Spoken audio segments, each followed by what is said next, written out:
Hello नमस्कार friends, आपका एक बार फिर स्वागत है आज की नई वीडियो में। अध्याय नंबर 8 खुशहाल गांव और समृद्ध शहर, कक्षा 6 इतिहास की एनसीईआरटी पाठ्य पुस्तक। चलिए फ्रेंड्स, आज की वीडियो शुरू करते हैं बिना टाइम वेस्ट किए। लोहे के औजार और खेती। लोहे का प्रयोग आज एक आम बात है। लोहे की चीज़ें हमारे रोज़मर्रा की जिंदगी का हिस्सा बन गई हैं। इस उपमहाद्वीप में लोहे का प्रयोग लगभग 3000 साल पहले हुआ था। जो उपमहाद्वीप है भारत है, इसमें लोहे का प्रयोग आज से कितने साल पहले शुरू हुआ था? लगभग 3000 साल पहले शुरू हुआ था। महापाषाण कब्रों में लोहे के औजार और हथियार बड़ी संख्या में मिले हैं। जो महापाषाण की कब्रें हैं उनमें लोहे के औजार और हथियार बड़ी संख्या में मिले हैं। करीब 2500 वर्ष पहले लोहे के औजारों के बढ़ते उपयोग का प्रमाण मिलता है। 2500 वर्ष पहले लोहे के उपयोग का प्रमाण मिलता है, यानी 2500 वर्ष पूर्व लोहे का बहुत अधिक प्रयोग होने लगा था। इनमें जंगलों को साफ करने के लिए कुल्हाड़ियाँ और जुताई के लिए हलों के फाल शामिल हैं। लोहे के फाल के इस्तेमाल से कृषि का उत्पादन बढ़ा है। इधर आपको लोहे के औजार दिखाए गए हैं। ये कुल्हाड़ी है, ये संडासी है। औजारों की सूची में इन चित्रों के नाम चुनिए। हसिया, कुल्हाड़ी और संडासी। ये हसिया है। कृषि उत्पादन बढ़ाने के लिए उठाए गए अन्य कदम। सिंचाई। समृद्ध गांव के बिना राजाओं तथा उनके राज्यों को बनना रहना मुश्किल था। जिस तरह कृषि के विकास में नए औजार और रोपाई महत्वपूर्ण कदम थे, उसी तरह सिंचाई भी काफ़ी उपयोगी थी। किसके लिए? किसी भी साम्राज्य के लिए, राज्य के लिए। इस समय सिंचाई के लिए नहरें, कुएं, तालाब और कृत्रिम जलाशय थे, यानी नलकूपों का विकास नहीं हुआ था इस समय तक।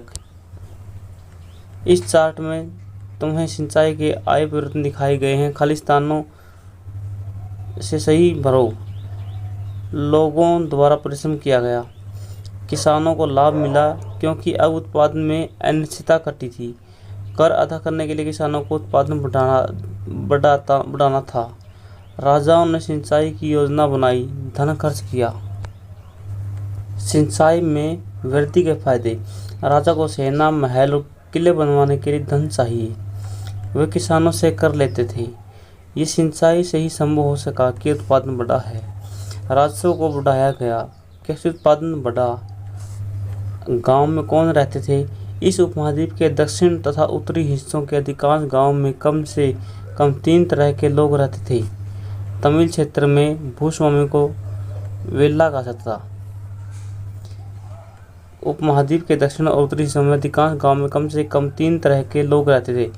3 तरह के लोग रहते थे। जो तमिल क्षेत्र था वहाँ पर भूस्वामी को क्या कहा जाता था? वेल्ला। साधारण हलवाहों को उरणवार, भूमिहीन मजदूर, दास, कड़सियार और अदमई कहलाते थे। देश के उत्तरी हिस्से में गांव का प्रधान व्यक्ति ग्राम भोजक कहलाता था। देश के उत्तरी हिस्सा था जहाँ पर आज हरियाणा, पंजाब, उत्तर प्रदेश हैं। इन हिस्सों में जो गांव का प्रधान व्यक्ति था क्या कहलाता था? ग्राम भोजक, यानी ग्राम को भोजन देने वाला ग्राम भोजक। गांव का प्रधान उत्तरी हिस्से में। अक्सर एक ही परिवार के लोग इस पद पर कई पीढ़ियों तक बने रहते थे, यानी कि यह पद आनुवंशिक था, यानी वंश के आधार पर था ये पद। ग्राम भोजक के पद पर आमतौर पर गांव का सबसे बड़ा भूस्वामी था। ग्राम भोजक के पद पर गांव का सबसे बड़ा भूस्वामी होता था। साधारणतः इनकी जमीन पर इनके दास मजदूर काम करते थे। इसके अतिरिक्त प्रभावशाली होने के कारण पराये राजा भी कर वसूलने का काम इन्हें ही को सौंपते थे। यानी राजा भी कर वसूलने का काम किसे सौंप देते थे? जो ग्राम भोजक होते थे, जो गांव में सबसे ताकतवर, शक्तिशाली होते थे, जिनके पास बहुत अधिक जमीन होती थी। न्यायाधीश का काम, कभी कभी पुलिस का काम भी करते थे। और न्यायाधीश का काम करते आपस में लोगों में झगड़ा हो जाते थे तो उनका न्याय भी यही करते थे, और कभी कभी पुलिस का काम भी यही करते थे। आज भी हरियाणा के गांव में ऐसा देखने को मिलता है। गांव में जिसके पास सबसे अधिक ज़मीन होती है वो गांव का प्रधान नहीं करता है। गांव में किसी के झगड़े हो जाएं तो उसको बुलाया जाता है न्याय करने के लिए। ग्राम बोझकों के अलावा अन्य समंतक कृषक भी होते हैं। ग्राम बोझकों के अलावा गांव में अन्य समंतक कृषक भी होते हैं जिन्हें घरापति बोलते हैं। ग्राम बोझक गांव का प्रधान और घरापति होता है समंतक कृषक, जो अपनी ज़मीन पर खुद कृषि करते हैं। इनमें ज़्यादातर छोटे किसान होते हैं। इसके अतिरिक्त कुछ ऐसे स्त्री पुरुष थे जिनके पास अपनी ज़मीन नहीं होती थी। इनमें दास और कर्मकार आते हैं जिनके पास अपनी ज़मीन नहीं थी, जिन दूसरों की ज़मीन पर काम करना अपनी आजीविका चलानी पड़ती थी, यानी दूसरों की ज़मीन पर काम करके अपनी आजीविका चलाते थे। आज भी हरियाणा में ऐसा आपको देखने को मिलता है। अधिकांश गाँव में लोहार, कुम्हार, बढ़ई तथा बुनकर जैसी कुछ शिल्पकार भी होते थे।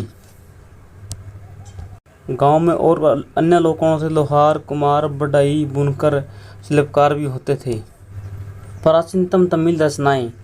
तमिल की प्राचीनतम रचनाओं को संगम साहित्य कहते हैं। तमिल की प्राचीनतम रचना को क्या कहा जाता है? संगम साहित्य कहा जाता है। इनकी रचना करीब 2300 साल पहले हुई थी। संगम साहित्य की रचना 2300 साल पहले हुई थी और 2300 साल पहले ही लोहे का प्रयोग शुरू हुआ था और गुप्त साम्राज्य की स्थापना भी 2300 साल पहले हुई थी।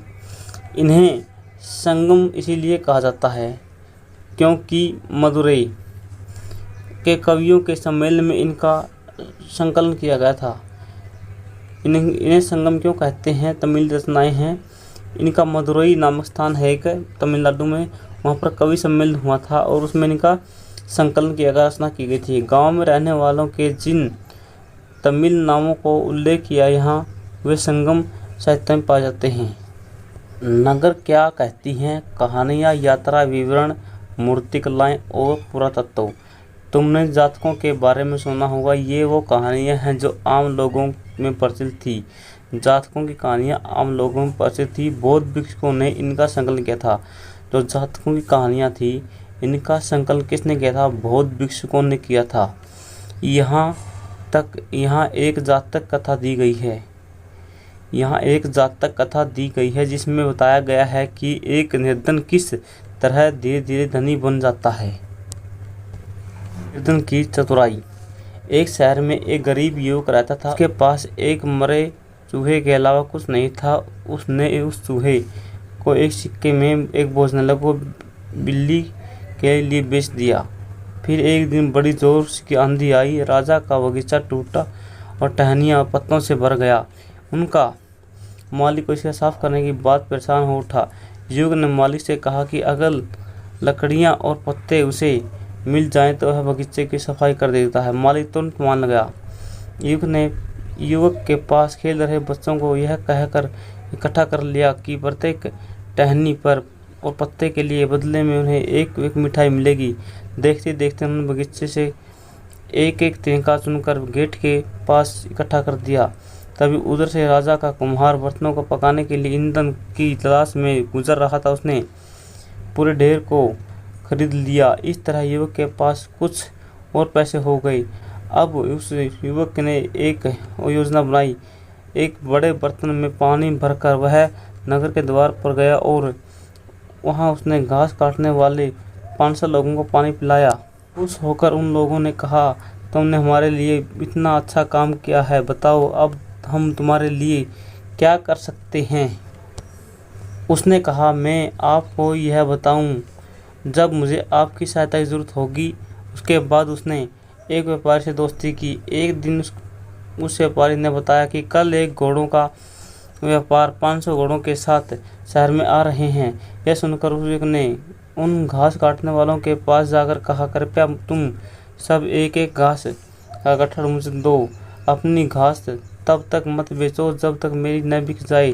उन्होंने उसे घासों के 500 गट्ठर दे दिए। जब घोड़े के व्यापारी को कहीं भी घास न मिली तो उसने इस युवक से घास 1000 सिक्के में खरीद ली। इन नगरों के जीवन के बारे में हमें कुछ अन्य स्रोतों से भी पता चलता है। शहर, गांव या फिर जंगलों के जीवन से जुड़ी घटनाओं को मूर्तिकार कलात्मक ढंग से उकेरते हैं। इन मूर्तियों को ऐसी इमारतों को रेलिंग, खंभों या प्रवेश द्वार पर सजाया जाता जहां लोग आते थे। जो मूर्तियां हैं वो कहाँ पर लगाई जाती थी? रेलिंग, खंभों पर या प्रवेश द्वार पर, जहां ज़्यादा से ज़्यादा लोग आते जाते थे। सांची का मूर्तिकला, नीचे सांची की मूर्तिकला, ये मध्य प्रदेश में स्थित सांची के स्तूप मूर्तिकला का नमूना है। नीचे एक मूर्तिकला दिखाई गई है जो सांची के स्तूप की है। सांची का स्तूप कहाँ पर है? सारनाथ में। सारनाथ कहाँ पर? मध्य प्रदेश में। जीवन का एक दृश्य है तुम। अध्याय 11 में सांची के बारे में पढ़ा है। इन दीवारों को देखो, क्या वे ईंटों की बनी हैं, फिर लकड़ी या पत्थर से? क्या इस रेलिंग को लकड़ी की बनाई गई है? दिल्ली में मिला वल्लैकूप। एक वल्लैकूप कहाँ पर मिला है? ये दिल्ली में मिला है। हड़प्पा की जल निकासी व्यवस्था से भिन्न कैसी है? अध्याय 5 में वर्णित अनेक शहर महाजनपदों की राजधानी देखी थी तुमने? बिल्कुल देखी थी। जैसा कि तुमने पढ़ा, इनमें कुछ शहरों पर कोटों से घिरे होते थे। जैसा कि तुम ऊपर के चित्र में देख रहे हो, अनेक शहरों में वल्लैकूप मिले हैं। वल्लैकूप मिले अनेक शहरों में। ये वल्लैकूप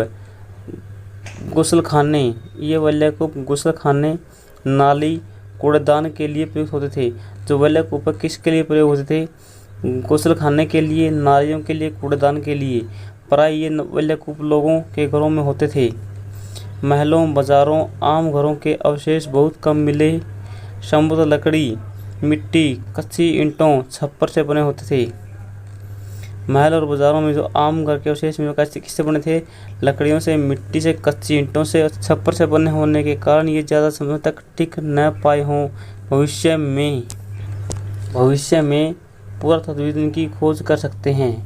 प्राचीन शहरों के बारे में वहाँ गए नाविकों और यात्रियों के विवरण द्वारा भी पता चलता है। प्राचीन शहरों में जो नाविक थे और यात्री थे उनके अभिलेखों से पता चलता है। ऐसा ही एक विस्तृत विवरण किसी अज्ञात यूनानी नाविक का है। जिन जिन पत्तनों पर वह गया उन सभी के बारे में उसने लिखा। मानचित्र पृष्ठ 105 में बरूच ढूंढो। बरूच। अब उसके द्वारा दिए गए वर्ण को पढ़ो। सिक्के। पृष्ठ 82 पर दी गई कहानी में तुमने देखा कि किस तरह सिक्कों के आधार पर संपत्ति का मूल्यांकन किया गया है। पुरातत्वविदों को इस युग के हजारों सिक्के मिले हैं। सबसे पुराने आहत सिक्के थे जो करीब 500 साल पुराने थे। सबसे पुराने कौन से सिक्के हैं? आहत सिक्के हैं। सबसे पुराने सिक्के कौन से हैं? आहत सिक्के हैं। आहत सिक्के कितने समय तक चले? लगभग 500 साल तक चलते रहे। इसका चित्र नीचे दिया गया है। चांदी और तांबे के सिक्कों पर विभिन्न आकृतियों के आहत कर बनाए गए जाने पर इन्हें आहत सिक्का कहा है। चांदी और तांबे के सिक्के बनाए गए हैं, इन पर आहत से चित्रकारी की गई है, आकृतियाँ बनाई गई हैं, इसीलिए इन्हें आहत सिक्का कहा जाता है। चांदी या तांबे के सिक्कों पर विभिन्न आकृतियों को आहत कर बनाया जाता है। चांदी और तांबे के सिक्के हैं, इन पर विभिन्न आकृतियाँ आहत करके बनाई गई हैं, जिस कारण इन्हें आहत सिक्का कहा जाता है। ये देख लीजिए, आहत सिक्के दिखाए गए हैं। ये इन पर कुछ आहत करके आकृतियां बनाई हुई हैं। बेरी गाजा बरूच का यूनानी नाम है। बरूच का यूनानी नाम क्या है? Berry Gaza. बेरी गाजा की संकरी खाड़ी में समुद्र से आने वालों के लिए नाव चलाना बहुत मुश्किल होता है। बेरी गाजा में संकरी खाड़ी होने के कारण समुद्र में जो नाविक होते हैं उनके लिए नाव चलाना बहुत मुश्किल होता है। राजा के द्वारा नियुक्त कुशल और अनुभवी स्थानीय मछुआरों का ही यह जहाज चला सकते थे। बेरी गाजा में शराब, तांबा, टीन, शीशा, मूंगा, पुखराज, कपड़े, सोने चांदी के सिक्कों का आयात होता था। हिमालय की जड़ी बूटियां, धाते दांत, गोमेद, कार्निल, सूती कपड़ा, रेशम निर्यात किया जाता था। राजा के लिए व्यापारी विशेष उपहार लाते थे। इन्हें चांदी के बर्तन, गाय, किशोर, सुंदर औरतें, अच्छी शराब, उत्कृष्ट महीन कपड़े लाए जाते थे। बरूच एक बंदरगाह थी। आहत सिक्के सामान्यतः आयताकार, कभी कभी वर्गाकार या गोलाकार होते थे। आहत सिक्के कैसे होते थे? आयताकार होते थे या होते थे वर्गाकार या गोलाकार होते थे। ये या तो धातु की चादर को काटकर या धातु के चपटे गोलाकार बनाए जाते थे। ये धातु को काटकर या चपटा छेद कर बनाए जाते थे चपटाकार। सिक्कों पर कुछ लिखा हुआ नहीं था।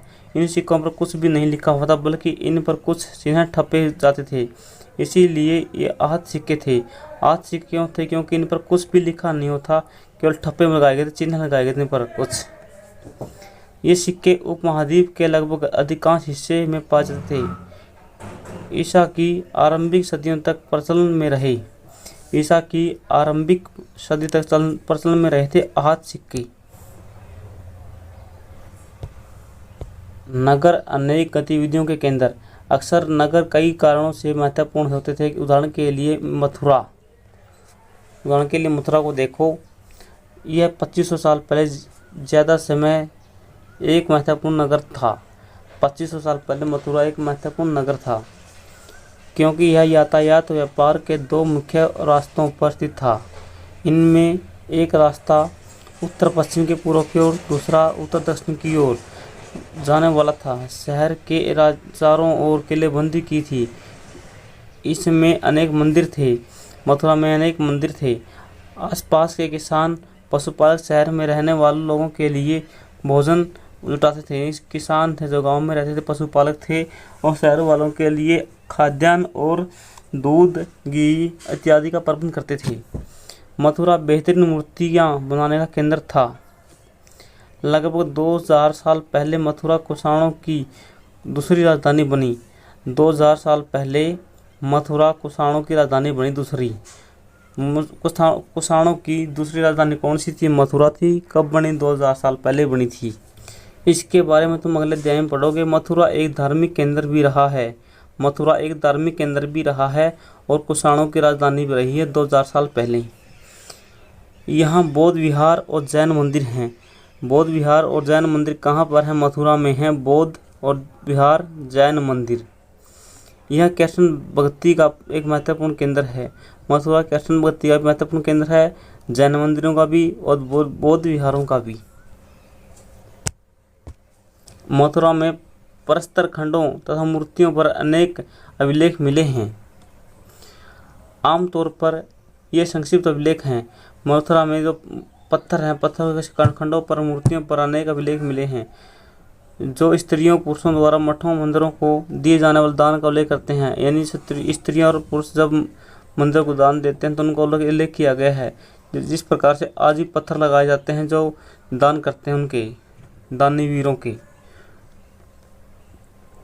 प्राय शहर के राजा रानी, अधिकारी, व्यापारी, शिल्पकार इस प्रकार के दान करते थे। दानवीर कौन कौन थे? राजा, रानी, अधिकारी, व्यापारी, शिल्पकार थे। उदाहरण के लिए मथुरा अभिलेख में सुनारों, लोहारों, बुनकरों, टोकरी बुनने वालों, माला बनाने वालों को, इत्र बनाने वालों का भी उल्लेख है। शिल्प तथा शिल्पकार। पुरस्लों से शिल्पों के नमूने मिले हैं। इनमें मिट्टी के बहुत ही पतले और सुंदर बर्तन हैं,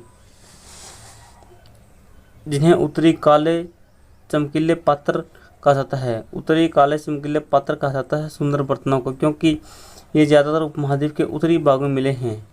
जो काले चमकीले पात्र कहाँ मिले हैं? उत्तरी भारत में मिले हैं। ध्यान रहे कि अन्य दूसरे शिल्पों के अवशेष नहीं मिले हैं। जैसा कि विभिन्न ग्रंथों में हमें पता चलता है कि कपड़ों का उत्पादन बहुत महत्वपूर्ण था। उत्तर में वाराणसी, दक्षिण में मदुरै इसके लिए प्रसिद्ध है। कपड़े के उत्पादन के लिए कौन प्रसिद्ध है? उत्तर में चलोगे तो वाराणसी, दक्षिण में चलोगे तो मदुरै थी। यहाँ स्त्री पुरुष दोनों काम करते थे। अनेक शिल्पकार तथा व्यापारी अपने अपने संघ बनाने लगे थे। यानी शिल्पकार और व्यापारी अपने अपने संघ, समूह, काफिला बनाने लगे थे, जिन्हें श्रेणी कहा जाता है। शिल्पकार और व्यापारियों द्वारा जो अपने संघ बनाए गए थे, उन संघों को क्या कहा जाता है? श्रेणी कहा जाता है। शिल्पकारों और श्रेणियों का काम। शिल्पकारों की श्रेणियों का काम प्रशिक्षण देना, कच्चा माल उपलब्ध कराना, तैयार माल का वितरण करना। यानी जो शिल्पकारों की श्रेणियां थी, उनका काम क्या था? प्रशिक्षण देना, कच्चा माल उपलब्ध कराना, तैयार माल का वितरण करना। और जो श्रेणियां थी, इन्हें क्या कहा जाता था? संघ कहा जाता था। जब व्यापारियों की श्रेणियां व्यापार का संचालन करती थी तो श्रेणियाँ बैंकों के रूप में काम करती थी। जो श्रेणियाँ बैंकों के रूप में काम करती लोगों को ऋण देती थी। जहाँ लोग पैसा जमा कर रखते थे, इस धन का निवेश लाभ के लिए किया जाता था। उससे मिले लाभ का कुछ हिस्सा जमा करने वालों को लौटा दिया जाता था और फिर मठ या धार्मिक स्थानों को दिया जाता था। ये श्रेणियाँ बनाई गई थी। ये बैंकों का काम करती थी, यानी लोगों से धन लेती थी, लोगों को धन भी देती थी ब्याज पर, और ब्याज पर ही धन लेती थी, और जो पैसा अपने पास सेव हो जाता था उसको मंदिरों में, मठों में दान कर देते थे। उत्तरी काले सम्मुख के पत्थर, ये कठोर चाक निर्मित धातु की तरह दिखने वाले चमकदार काली सतह वाले पत्थर हैं। इसे बनाने के लिए कुम्हार मिट्टी के बर्तनों को बट्टों पर उस तापमान पर रखते हैं जिसके परिणामस्वरूप इन बर्तनों को बाहरी सतह काली हो जाती है। इन पर एक पतली काली टेप भी लगाई जाती है जो इस बर्तन को शीशे जैसी चमक प्रदान करता था। सूत कातना और बुनने के नियम। अर्थशास्त्र में सब नियम लिखे गए हैं। इसमें वर्णन किया गया है कि किस प्रकार एक विशेष पदाधिकारी की देखरेख में कारखानों में सूत की कताई की जाती, बुनाई की जाती है। उन पेड़ों की छाल का पास, पटुआ, सन को तैयार करने काम में विधवाओं, सक्षम महिलाओं, भिक्षुणियों, वृद्धावेश्याओं, राजा की अवकाश प्राप्त दासियों, सेविकाओं को अवकाश प्राप्त देवदासियों को लगा था। इन्हें इनके काम के तौर पर गुणवत्ता के अनुसार पारिश्रमिक देना होता था। जिन महिलाओं को बाहर निकालने की अनुमति नहीं थी, वे अपनी दासियों को बेचकर कच्चे माल को मंगवा सकती थी और फिर तैयार माल उन्हें भिजवा सकती थी। वे औरतें जो कारखाने जा सकती थी, उन्हें अपना माल बनाकर कारखाने तड़के ले जाना होता था जहां उन्हें पारिश्रमिक मिलता था। इस समय माल की अच्छी तरह जांचने के लिए रोशनी रहती थी। अगर निरीक्षक उस औरत की तरफ देखता है या इधर उधर की बातें करता है तो उसे सजा मिलनी चाहिए। अगर औरत ने अपना काम पूरा नहीं किया है तो उसे जुर्माना देना होगा। इसके लिए उसका अंगूठा भी काटा जा सकता है। सूक्ष्म निरीक्षण। अरिकामेडु पांडिचेरी या पुदुचेरी को कहते हैं। अरिकामेडु कहाँ पर है? पुदुचेरी या पांडिचेरी में। रोम के बारे में जानकारी दी गई है 88 पेज पे। लगभग 2200 से 1900 साल पहले अरिकामेडु एक पत्तन थी। आज से 2200 से 1900 साल पहले अरिकामेडु एक पत्तन थी जहाँ दूर दूर से जहाज यहाँ सामान उतारते जाते थे। यहाँ ईंटों से बना एक ढांचा था जो संभवतः गोदाम रहा होगा। अरिकामेडु से एक ईंटों से बना ढांचा पहुँचा मिला है जहाँ गोदाम होगा, और अरिकामेडु एक बंदरगाह थी। 2200 से 1900 के बीच में महत्वपूर्ण बंदरगाह रही जहाँ पर जहाज आते थे। यहाँ भूमध्य सागरीय क्षेत्र के एम्फोरा क्षेत्र के पात्र मिले हैं। भूमध्य सागरीय क्षेत्र के एम्फोरा पात्र मिले हैं कहाँ पर? अरिकामेडु में। यानी अरिकामेडु एक पत्तन थी जहाँ पर बाहर से जहाज आते थे, सामान उतारते चढ़ाते थे। इनमें शराब, तेल जैसे पदार्थ भर जाते थे। एम्फोरा में क्या भरा जाता था? शराब और तेल जैसे तरल पदार्थ भर जाते थे। एम्फोरा कहाँ से आया था? भारत में भूमध्य सागरीय क्षेत्रों से। इनमें दोनों तरफ से पकड़ने के लिए हत्थे होते थे, यानी दोनों तरफ से हत्थे होते थे पकड़ने के लिए। इनमें ऐसे इधर भी हत्था होता था, इधर भी होता था, और दोनों तरफ से पकड़ सकते थे इनको। साथ ही यहाँ एरेटाइन जैसे मुहर लगे चमकदार बर्तन मिले हैं। एरेटाइन जैसे मुहर लगे चमकदार पत्थर मिलते हैं। इन्हें इटली के एक शहर के नाम पर, इटली में एक शहर है एरेटाइन, उसके नाम पर पड़ा है। इसे मुहर लगे सांचे पर गीली चिकनी मिट्टी को दबाकर बनाया जाता था। कुछ ऐसे बर्तन मिले हैं जिनका डिजाइन तो रोम का था किंतु वे यहीं बनाए जाते थे। यानी डिजाइन तो रोम का था और बर्तन यहीं पर बनाए जाते थे। यहाँ रोम का लैंप, शीशे के बर्तन, रत्न भी मिले हैं। रोम का लैंप मिला है, शीशे के बर्तन और रत्न भी मिले हैं। साथ ही छोटे छोटे कुंड मिले हैं जो संभवतः कपड़े की रंगाई के पात्र रहे होंगे। यहाँ पर शीशे और अर्ध बहुमूल्य पत्थरों से बनाने के पर्याप्त साक्ष्य मिले हैं। अभिलेखित मिट्टी के बर्तन। कई बर्तनों पर ब्राह्मी लिपि में अभिलेख मिले हैं। जिन बर्तनों पर ब्राह्मी लिपि में अभिलेख मिले हैं प्रारंभ में तमिल भाषा के लिए इसी लिपि का प्रयोग किया जाता। तमिल भाषा के लिए कौन सी लिपि थी? ब्राह्मी लिपि थी। पहले ब्राह्मी लिपि तमिल भाषा और प्राकृत भाषा की लिपि थी। इसी लिपि का प्रयोग किया जाता था तमिल भाषा के लिए, इसीलिए उन्हें तमिल ब्राह्मी अभिलेख भी कहा जाता है। तमिल ब्राह्मी अभिलेख किस लिपि में लिखे थे? ब्राह्मी लिपि में। और प्राकृत भी इसी लिपि में लिखे थे। यूरोप के सबसे पुराने शहरों में से एक है। इसका विकास लगभग तभी हुआ जब गंगा के मैदान के शहर बस रहे थे। किसका? रोम का। रोम एक बहुत बड़े साम्राज्य की राजधानी था। रोम एक बहुत बड़े साम्राज्य की राजधानी था। यह यूरोप, उत्तरी अफ्रीका, पश्चिम एशिया तक फैला था। यानी रोम कहाँ तक फैला था? यूरोप, उत्तरी अफ्रीका, पश्चिम एशिया तक फैला हुआ था। इसके महत्वपूर्ण शासकों में एक था। कौन था? अगस्टक। अगस्टक कहाँ का शासक था? रोम का शासक था। सबसे महत्वपूर्ण शासक था अगस्टक। कहाँ का शासक था? रोम का शासक था। रोम कहाँ तक फैला था? यूरोप, उत्तरी अफ्रीका, पश्चिम एशिया तक फैला था। यानी इसका क्षेत्र बहुत ही विस्तृत था। और यहाँ का शासक कौन था? ऑगस्टस। करीब 2000 साल पहले शासन किया था। 2000 साल पहले शासन किया था रोम पर। उसने कहा था कि रोम ईंटों का शहर था, मैंने उसको संगमरमर बनवाया है। ये वचन किसका था? ऑगस्टस का था। ऑगस्टस और उसके बाद शासकों ने कई मंदिर और महल बनवाए। ऑगस्टस ने बड़े बड़े रंगमंडल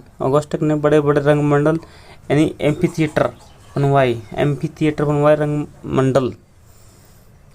रोम का शासक कौन था? ऑगस्टस था। बहुत ही शक्तिशाली महत्वपूर्ण शासक था। इनमें चारों तरफ दर्शकों के बैठने के लिए सीढ़ी नुमा जगह बनाई। यहाँ लोग विभिन्न प्रकार के कार्यक्रम देख सकते थे। उन्होंने स्नानागार भी बनवाया जो स्त्रियों पुरुषों के लिए, ऑगस्टस ने स्त्रियों पुरुषों के लिए स्नानागार बनवाया था। और अलग अलग थे दोनों के लिए, मेल और फीमेल के लिए। एक दूसरे से मिलते थे और काम करते थे। बड़े बड़े जलवाही सेतु के जरिए स्नानागारों, फव्वारों, गुलशनों को पानी लाया जाता था। ये लेसन यहीं पर कंप्लीट होता है। चलिए इस लेसन के हम अभ्यास के प्रश्न करते हैं, लेकिन पहले हम तिथियां देखते हैं। उपमहाद्वीप में लोहे के प्रयोग की शुरुआत 3000 साल पहले। लोहे के प्रयोग में बढ़ोतरी। नगर आहत सिक्के 2500 साल पहले बने। संगम साहित्य की रचनाएं 2300 साल पहले रची गई। अरिकामेडू पतन कब थी? 2200 से 1900 साल के बीच में थी। चलिए इस लेसन के हम अभ्यास के प्रश्न करते हैं, लेकिन इससे पहले आप वीडियो को लाइक कर दें, चैनल को सब्सक्राइब करें और बाकी अपने दोस्तों के पास वीडियो को शेयर करें। कमेंट में ज़रूर बताएं आपको वीडियो कैसी लगी। बेरी गाजा से आयात निर्यात की जाने वाली चीज़ों की सूची बनाइए। बेरी गाजा में शराब, तांबा, टीन, शीशा, मूंगा, पुखराज, कपड़े, सोने चांदी के सिक्कों का आयात किया जाता। बेरी गाजा से निर्यात की जाने वाली वस्तुएं थी हिमालय की जड़ी बूटियाँ, हाथी दांत, गोमेद, कार्निलियन, सूती कपड़ा, रेशम, इत्र बेरी गाजा से निर्यात किया जाता था। दो ऐसी चीज़ों के नाम बताओ जिनका उपयोग हड़प्पा युग में नहीं होता था। घोड़े का और रागी का उपयोग हड़प्पा काल में नहीं हुआ था। व्यापारी किस चीज़ से इसका विनिमय करते थे? व्यापारी नमक से सफ़ेद धान का विनिमय करते थे। नमक से सफ़ेद धान का विनिमय करते थे, आपस में अदला बदली करते थे। मथुरा के लोगों के व्यवसायों की सूची बनाओ। एक ऐसे व्यवसाय का नाम बताओ जो हड़प्पा में नहीं था। मथुरा के लोग मूर्तिकार, बुनकर, लोहार, टोकरे बनाने वाले थे, माला बनाने वाले थे, इत्र बनाने का व्यवसाय संलग्न थे। इत्र बनाने का व्यवसाय हड़प्पा युग में नहीं मिला है। उन महिलाओं की सूची बनाओ जिन्हें निरीक्षक और नियुक्त किया जाता था। विधवाओं को, सक्षम महिलाओं को, भिक्षुणियों को, वृद्धा वेश्याओं को, अवकाश प्राप्त दासियों को, अवकाश प्राप्त देवदासियों को। तमिल के बड़े भूस्वामी को खालिस्तान कहते थे। वे लल्ला कहते वे लल्ला तमिल के बड़े स्वामियों को कहा जाता था। ग्राम भोजकों की जमीन पर पराई द्वारा खेती की जाती थी, दासों द्वारा और मजदूरों द्वारा। तमिल में हलवाहों को कहते थे। तमिल में हलवाहों को क्या कहा जाता था? उरणवार। तमिल में जो हलवाहे थे उन्हें क्या कहा जाता था? उरणवार। अधिकांश घरापति स्वतंत्र व छोटे भूस्वामी कृषक होते थे। ग्राम भोजकों के नाम बताओ, वे शक्तिशाली क्यों थे?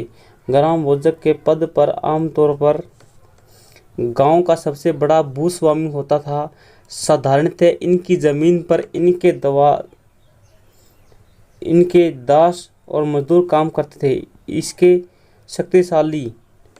इसके अतिरिक्त प्रभावशाली होने के कारण पर राजा भी कर वसूलने का काम इन्हें सौंपता था। और जो ग्राम भोजक थे ये न्यायाधीश का और पुलिस का काम भी करते थे। गांव में तथा शहरों में दोनों में रहने वाले शिल्पकारों की सूची बनाओ। बढ़ई, बुनकर, कुम्हार, सुनार, मूर्तिकार, शिल्पकार गांव और शहरों दोनों जगह रहते थे। सही जवाब ढूंढें। वैल्यकूप का उपयोग किया जाता था। नहाने के लिए बिल्कुल नहीं, कपड़े धोने के लिए बिल्कुल नहीं, सिंचाई के लिए बिल्कुल नहीं, जल निकासी के लिए किया जाता था। बिल्कुल, वैल्यकूप एक कुआं था जिससे जल निकाला जाता था। आहत सिक्के किससे बने होते थे? चांदी के और तांबा के। बाकी सभी गलत हैं। मथुरा महत्वपूर्ण गांव था, पत्तन था, धार्मिक केंद्र, जंग क्षेत्र? न ही पत्तन था, न ही गांव था और न ही जंगल क्षेत्र था। ये धार्मिक केंद्र था। किस किस का? जैन मंदिरों का, बौद्ध विहारों का और कृष्ण भक्ति का धार्मिक केंद्र था मथुरा। श्रेणियाँ क्या थी? शासकों के, शिल्पकारों के, कृषकों के, पशु संघों के। ये शिल्पकारों और व्यापारियों के संघ थे। संघों को आगे श्रेणियाँ कहा गया है। ये लेसन यहीं पर समाप्त होता है। आप सभी को जय हिंद, भारत माता की जय।